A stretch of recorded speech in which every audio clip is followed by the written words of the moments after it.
কোনো প্রতিষ্ঠানকে আজকে মুখোমুখি করে তোলা কিংবা প্রতিষ্ঠানকে ক্ষতিগ্রস্ত করে এমন কোনো তৎপরতা আমাদের এই দেশের এবং এই রাষ্ট্র ব্যবস্থার জন্য এই মঙ্গলজনক হবে না। এমন কোনো বক্তব্য কিংবা তৎপরতা আমাদের করা ঠিক হবে না যেটা আসলে দেশে অস্থিতিশীলতা তৈরি করতে পারে। এই গণ অভ্যুত্থানে জনগণের উত্থানের মধ্যেই রাষ্ট্রের অন্যতম প্রতিষ্ঠান সেনাবাহিনী তারা সিদ্ধান্ত নিয়েছেন জনগণকে দিকে তারা গুলি করবেন না, বরং এই অভ্যুত্থানের অংশীদারী তারা হয়েছেন।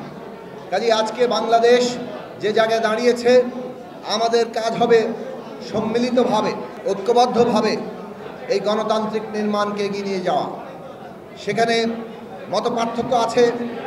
আমরা জনগণের যে আকাঙ্ক্ষা গণতান্ত্রিক বাংলাদেশ, তার জন্য যে ক্ষমতার ভারসাম্য এবং জবাবদিহিতা প্রতিষ্ঠা, সেই ক্ষেত্রে সবাইকে এগিয়ে আসার আহ্বান জানাই।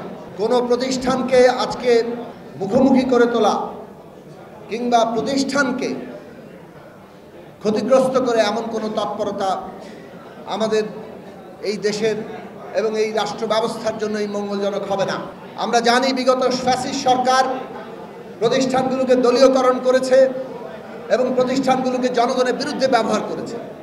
যারা সুস্পষ্টভাবে জনগণের বিরুদ্ধে হত্যাকাণ্ড চালিয়েছে, গুম করেছে, এই ক্ষমতা ব্যবহার করে একটা ফ্যাসিস্ট সরকারের সহায়ক হিসেবে কাজ করেছে, সেই সমস্ত ব্যক্তিবর্গকে তাদেরকে আইনের আওতায় আনতে হবে, বিচারের আওতায় আনতে হবে।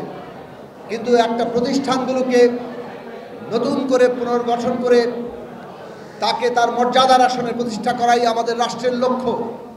কাজেই আজকে সকলে মিলে আমরা যাতে এই বাংলাদেশকে নতুন করে গড়ে তুলতে পারি, সেই চেষ্টাই আমাদের করা দরকার।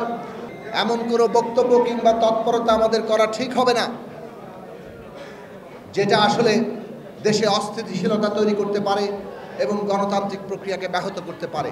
আমরা শুরুতেই বলেছি, আওয়ামী লীগ তার নেতারা এবং আওয়ামী লীগের যে লোকেরা জনগণের উপরে এই নির্বিচার হত্যাকাণ্ড চালিয়েছে, তাদেরকে বিচারের আওতায় আনতে হবে।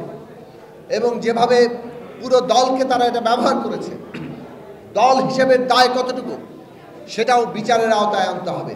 এই বিচার প্রক্রিয়া সম্পন্ন হলেই কেবলমাত্র আওয়ামী লীগের ভবিষ্যৎ কী হবে সেটা নির্ধারিত হবে, জনগণ ঠিক করবেন। কিন্তু বিচার না হয়ে জনগণ তাদের ফ্যাসিস্টদের রাজনৈতিক তৎপরতা দেখতে চায় না। আওয়ামী লীগের পালিয়ে যাওয়া প্রধানমন্ত্রী শেখ হাসিনা,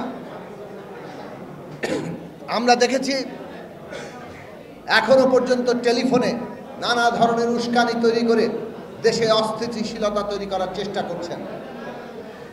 সেই চেষ্টা জনগণ ঐক্যবদ্ধভাবে রুখে দিবে, সেইটা আমরা প্রত্যাশা করি এবং আমরা মনে করি জনগণ ঐক্যবদ্ধ আছে, তাদের এই সমস্ত চেষ্টা ব্যর্থ হয়ে যাবে।